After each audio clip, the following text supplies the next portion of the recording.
खबर हनुमानगढ़ से है, जहां विश्व आदिवासी दिवस पर मानव उत्थान सेवा समिति द्वारा जंक्शन स्थित सिंचाई विभाग के विश्राम गृह के आसपास पौधारोपण किया गया। एसपी प्रीति जैन, सिंचाई विभाग के XEN रामहंस सैनी ने नीम का पौधा लगाकर पौधारोपण कार्यक्रम की शुरुआत की। एसपी ने कहा कि आदिवासी दिवस पर पौधारोपण सराहनीय कार्य है। आदिवासी लोग जंगलों में रहकर मां की तरह प्रकृति की रक्षा करते हैं। उन्होंने कहा कि आदिवासियों का जल जंगल जीवन से जो जुड़ाव रहा है, उसे और पुख्ता करने का सबसे बड़ा माध्यम पौधारोपण ही है। इस दौरान 16 पौधे मैट ट्री गार्ड लगा दिए गए। इस मौके पर प्रेमचंद बंसल, लोकराज शर्मा, सुधीर पूनिया, ऋषि भारद्वाज, रमेश कुमार शाक्य, विपिन शर्मा आदि मौजूद रहे।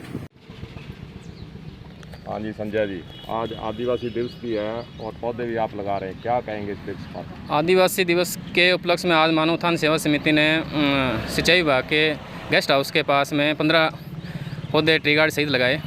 जैसे कि हमें मालूम है कि आदिवासियों का जीवन प्रकृति से जुड़ा हुआ था और वो प्रकृति का महत्व को समझते थे।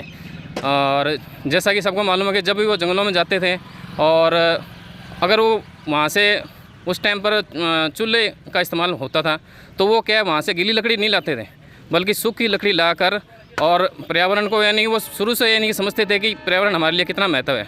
तो आज उसी यानी कि उन्हीं की यानी कि दिशा पर चलने का आज बहुत ही सुनहरा अवसर है कि उनसे हम सीख लेकर पर्यावरण को बचाएं और हरे वृक्ष ना काटें और ज़्यादा से ज़्यादा यानी कि पेड़ पौधे लगाएं।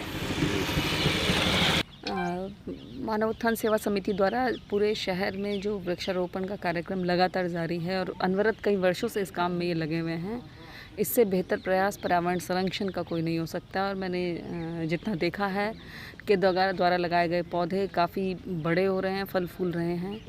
आज जो विश्व आदिवासी दिवस है, उस पर तो विशेष रूप से पौधारोपण कार्यक्रम बहुत ही महत्वपूर्ण हो जाता है।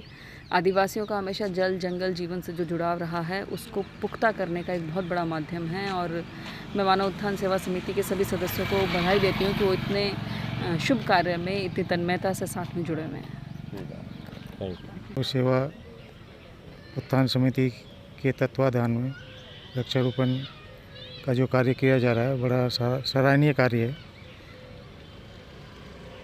पेड़ों से जितने पेड़ होंगे उससे पर्यावरण अपना शुद्ध रहेगा। पेड़ों से ही बारिश होती है, पेड़ों से ऑक्सीजन मिलती है, इसलिए जितने ज़्यादा से ज़्यादा पेड़ लगाएंगे उतने अच्छे रहेंगे, फ़ायदेमंद रहेंगे। आपने भी सहयोग किया है आज? नाम मात्र का सहयोग इससे कोई ज़्यादा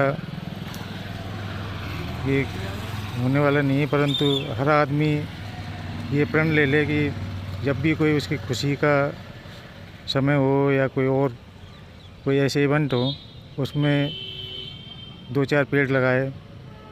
और मैं तो ये मानता हूँ हर परिवार को ही पेड़ लगाने चाहिए।